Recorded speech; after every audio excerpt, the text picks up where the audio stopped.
بسم اللہ الرحمن الرحیم، میں ہوں منظور حسن۔ آج کا ہمارا جو ٹاپک ہے وہ ریلیٹڈ ہے سول سروسز سے، سروسز لاز سے، ایڈمنسٹریٹیو لاء سے۔ تو آج ہم پڑھیں گے کہ ایک سول سرونٹ کی ریکروٹمنٹ اور اپوائنٹمنٹ کس طرح ہوں گی۔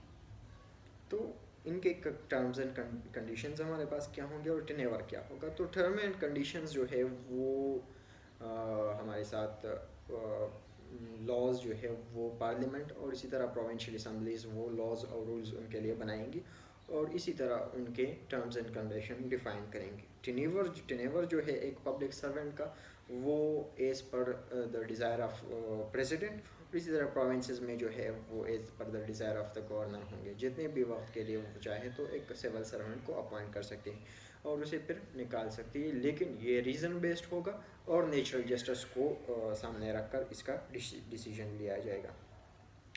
اب ان کے اپوائنٹمنٹس کیسے ہوں گے؟ تو appointment to all Pakistan services as per section 5 of the civil servants act 1973 جو ہے وہ فیڈریشن کے افیئرز جو ہے وہ ایکسیپٹ دا ڈیفینس وہ پریزیڈنٹ ڈیفائن کریں گا اور پریزیڈنٹ جو ہے وہ اپوائنٹمنٹس اسی طرح کرے گا۔ رول جو ہے اس کے لیے پریزیڈنٹ ایک بندے کو یا ایک ٹیم کو جو ہے وہ اتھورائز کرے گی کہ رولز بنائے اس کے لیے اور جو پروسیجر ہے وہ لے ڈاؤن کریں۔ پریزیڈنٹ جو ہے اب ہمارے پاس جو رولز آئے ہیں تو وہ پریزیڈنٹ نے جو رولز بنائے ہیں تو وہ دا سول سرونٹس رولز 1973 ہے۔ سول سرونٹس رولز 1973 کے سیکشن 2 کے انڈر ہمیں بتایا گیا ہے کہ اپوائنٹمنٹ کس طرح ہوگی اور کون کون کرے گا۔ تو 3 قسم کے، ایک بورڈ ہے ہمارے پاس اور 2 کمیٹیز ہیں under section 2 of the civil servant rules 1973۔ تو سب سے پہلے ہمارے پاس ہے central selection board. Central selection board جو ہے وہ کانسٹیٹیوٹ ہوتا ہے، فیڈرل گورنمنٹ اسے کانسٹیٹیوٹ کرتی ہے اور وہ بیسک پے اسکیل مطلب گریڈس 19 to 21 کی اپوائنٹمنٹس وہ کرتے ہیں by promotion and by transfer. دوسرا ہمارے پاس جو ہے وہ ہے ڈپارٹمنٹل پروموشن کمیٹی۔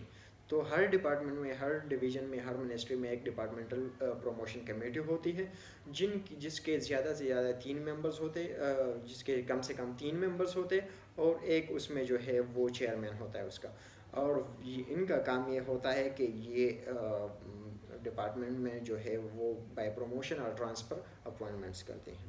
تیسرا ہمارے پاس جو ہے وہ ہے ڈپارٹمنٹل سلیکشن کمیٹی۔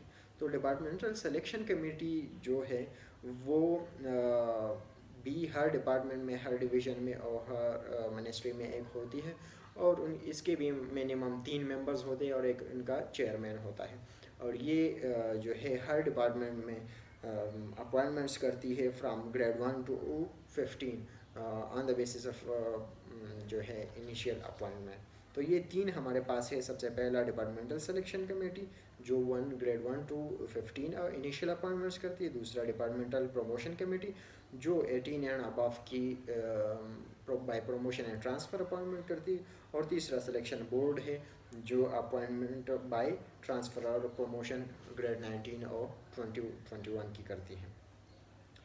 اب اپوائنٹمنٹس کتنے طریقوں سے ہوتے ہیں؟ تو 2 طریقوں سے اپوائنٹمنٹس ہوتے ہیں۔ ایک طریقہ جو ہے وہ بائی پروموشن اینڈ ٹرانسفر ہے اور دوسرا طریقہ ہمارے پاس جو ہے وہ بائی اپوائنٹمنٹ، انیشیل اپوائنٹمنٹ ہے۔ تو یہ انڈر سیکشن 3 ہمیں ڈیفائن کیا گیا ہے کہ یہ 2 طریقے ہیں اس سے اپوائنٹمنٹ ہو سکتی ہے۔ اب کوالیفیکیشن جو ہے ایک بندے کی، کہ ایک بندہ جب اپوائنٹ ہوگا تو اس کی کوالیفیکیشن کیا ہوگی؟ تو ہر منسٹری ڈویژن جو ہے وہ اپنے لیے لاز بناتی ہے، اپنے لیے کنڈیشنز رکھتی ہے، کوالیفیکیشن رکھتی ہے اور پھر وہ اسٹاکورڈ میں جو ہے وہ پبلش کرتی ہے کہ ہمارے پاس کیا رولز ہوں گے، کیا کنڈیشنز ہوں گے، کیا کوالیفیکیشن ریکوائرڈ ہوگی۔ اس کے بعد آتے ہیں کہ اگر ایک بندہ جو ہے وہ by in order of the government اور by any act of the government وہ سرپلس ہو گیا ایک ڈپارٹمنٹ سے، اس کا پوسٹ جو ہے وہ فریز ہو گیا یا اس کا جو وہ ڈپارٹمنٹ ہی فریز ہو گیا، وہ ختم کر دیا گیا اور وہ بندہ جو ہے وہ اپوائنٹڈ ہے گورنمنٹ کے ساتھ، تو تو اسے نکال نہیں سکتے، تو وہ جو ہے کسی اور ڈپارٹمنٹ میں یا کسی اور اسی ڈپارٹمنٹ کے کسی اور عہدے پر اگر وہ کوالیفائڈ ہے تو اس کو جو ہے وہاں پر ٹرانسفر کر سکتے ہیں اور وہاں پر اپوائنٹ کر سکتے ہیں، لیکن اس کے لیے شرائط یہ ہوں گی کہ ایجوکیشنل کوالیفیکیشن یہ ریکوائرڈ ہوگا جو اس پوسٹ کے لیے ہے، اور دوسرا جو ہے وہ کنڈیشنز، جتنے بھی کنڈیشنز ہیں وہ یہ فلفل کر رہا ہو، تبھی جو ہے وہ اسے اپوائنٹ کر سکتے ہیں۔ ہاں، جو اپوائنٹنگ اتھارٹی ہے وہ کوالیفیکیشن یا کنڈیشن جو ہے اس میں ریلیکسیشن بھی رکھ سکتی ہے اس کے لیے۔ آخر میں ہمارے پاس ہے کہ